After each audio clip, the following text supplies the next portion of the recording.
est-ce que le fait d'être Gabonais d'origine, c'est-à-dire de père et de mère, ou uniquement de père, garantit une loyauté vis-à-vis du pays? Une Ça, probité morale. voilà, et garantit une probité Probité morale. morale. Cette question se pose, ça c'est une question Mhm. sociétale, c'est même plus finalement strictement juridique.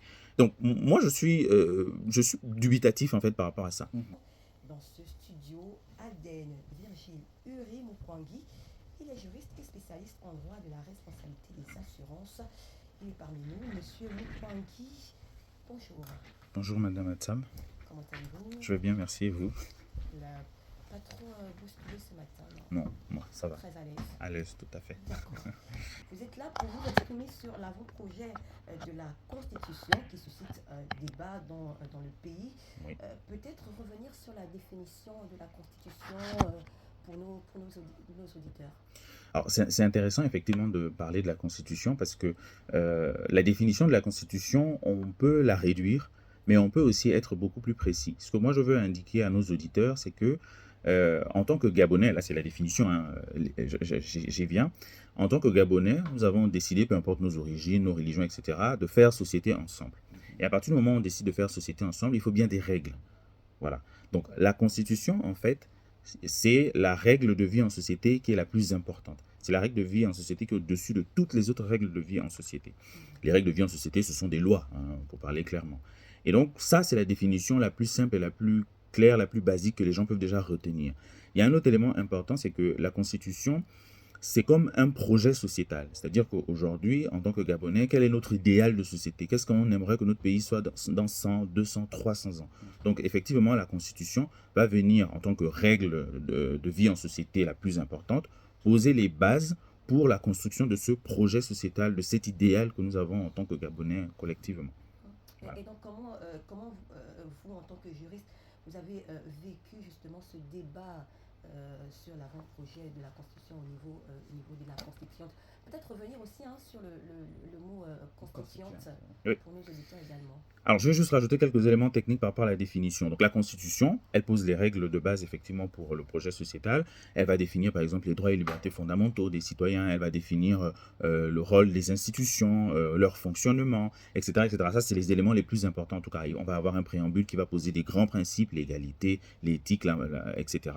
Donc, ça, c'est important aussi par rapport à la définition. Maintenant, pour la constituante, comme son nom l'indique, c'est simplement le groupe d'individus qui vont se réunir pour écrire éventuellement, concevoir en tout cas ce projet, cette règle au-dessus de tout qui va organiser le projet sociétal du pays. Ce que je peux rajouter par rapport à la constituante, c'est que au regard d'ailleurs du débat qu'on a actuellement, ça aurait été intéressant que, pour une question de légitimité, que cette constituante-là soit élue. Sachez que ce n'est pas une idée comme ça sortie du chapeau, ça a existé des constituantes élues bien avant que la constitution ne puisse être mise en œuvre. C'était le cas par exemple en Italie dans les années 45. Donc voilà, ça ne vient pas de nulle part. Je pense que la constituante aurait peut-être gagné davantage en légitimité et aurait peut-être apaisé davantage le débat autour de ce projet si elle avait été élue. Est-ce que le contexte actuel permettait justement qu'il y ait élection justement pour la mise en place de cette constituante-là? Alors, moi, je ne suis pas dans le secret des dieux, donc je ne sais pas quelles sont les contraintes que les nouvelles autorités ont par rapport à ça, mais je pense que ça aurait pu être envisagé. Voilà, ils ont 24 mois à peu près pour... enfin, 24, la transition est censée durer 24 mois, donc je pense que ça aurait pu être envisageable, oui, d'organiser sur un mois et demi, une élection. Pourquoi pas au suffrage universel indirect, peut-être, pour plus de facilité, ou finalement au suffrage universel direct, pour constituer voilà, ces individus-là qui vont écrire quand même le projet de société de notre pays, quoi. Oui, mais peut-être dire que euh, les, les deux chambres du Parlement euh, avaient déjà une base de travail. Donc ici, il n'était plus question de concevoir, mais de s'appuyer sur des contributions des Gabonais et s'appuyer sur la Constitution de 1991, donc de 1991. Oui. Donc il y avait déjà une base de travail. Il était question, je pense, de dépoussiérer et puis de voir ce qui était bien pour que l'on puisse avancer.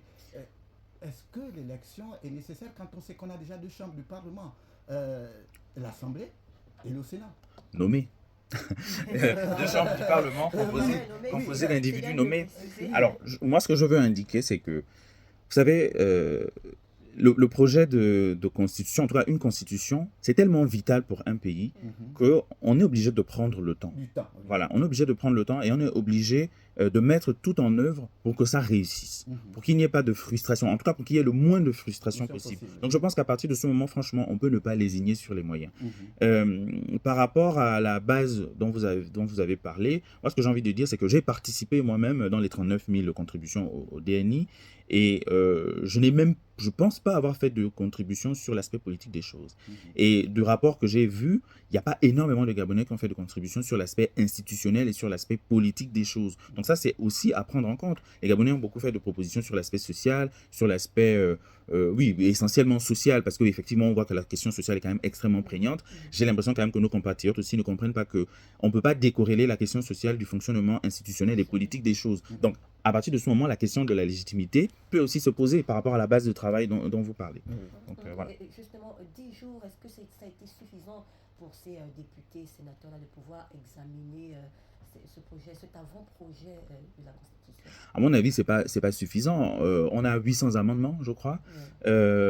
Si en 8 jours, on a 800 amendements, imaginez ce que ça aurait pu être en 15, 20 jours. Ça veut dire qu'effectivement, il y a un bouillonnement, un foisonnement tel au niveau du débat par rapport à cette question, et c'est normal. Je pense que les députés même nommés et les sénateurs nommés ont pris la conscience de l'importance. Moi, j'aurais préféré effectivement qu'il y ait un peu plus de temps et que peut-être, dans un souci de démocratie participative, on intègre un peu plus les populations dans le processus. C'est totalement possible. Une interface Internet, par exemple, où les gens viennent donner leurs avis au fur et à mesure de l'évolution des débats qui se font au Parlement par rapport au projet de constitution. Il y a certains articles de cette constitution-là fâchent un peu certains Gabonais, Oui. comme par exemple sur l'élection, les critères d'éligibilité à la présidence, la question de la nationalité. Est-ce que vous êtes de ce même couloir-là, ou bien vous avez une autre vision, ou sinon un autre regard par rapport à ça? Alors, moi, j'ai un autre regard. Je ne vais pas rentrer sur les aspects techniques.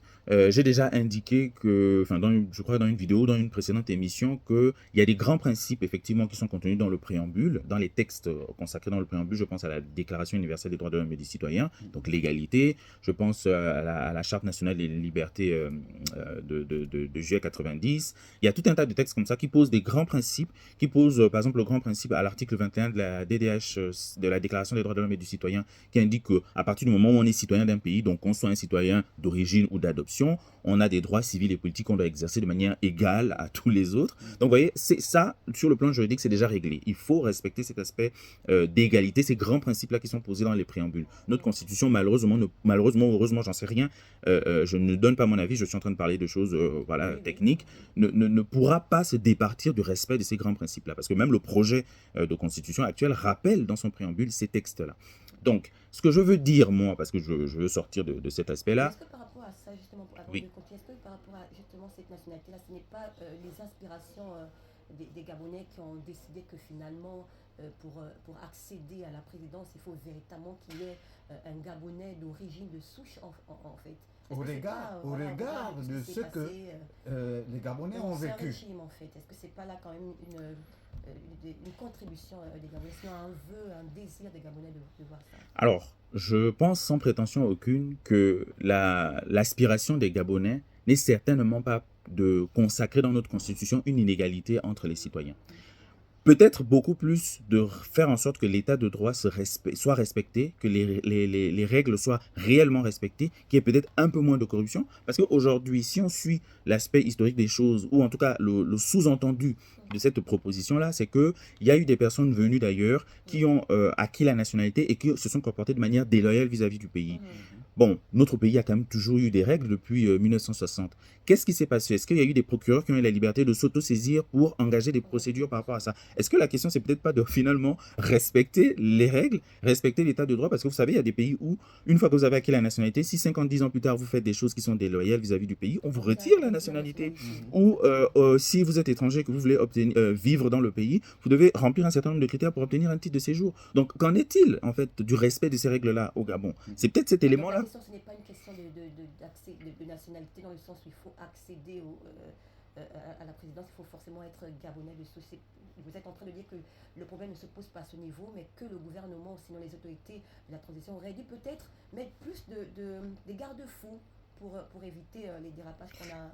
Exactement. Moi, je suis d'accord d'ailleurs avec des propos tenus le 16 août du président de la transition. Il disait qu'il a une volonté d'enraciner le Gabon, de davantage enraciner le Gabon dans l'état de droit. Et en fait, moi, je pense que c'est ça la solution. Parce que très sincèrement, c'est un peu malsain de consacrer dans un texte fondamental, je rappelais quand même que c'est la règle de base de vie en société, de consacrer une inégalité entre deux individus qui ont exactement le même statut dans une société. Je ne sais pas si vous voyez où je veux en venir, et je ne pense pas que les Gabonais, c'est ça soit leur véritable volonté. Les Gabonais, ce qu'ils veulent, c'est qu'il y ait un vrai état de droit, que le Gabon s'enracine davantage dans l'état de droit, et à partir de ce moment, on ne viendrait pas à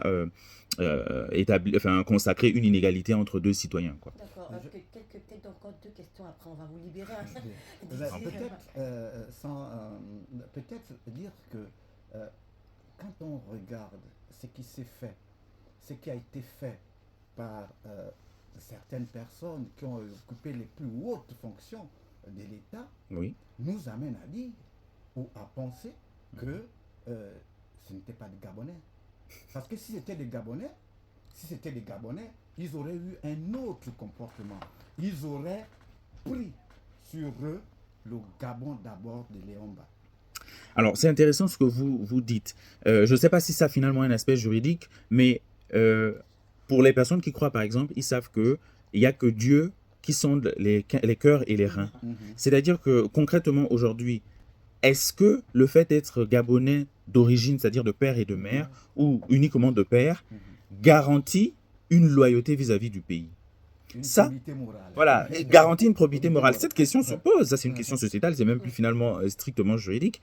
Donc moi je suis dubitatif en fait par rapport à ça.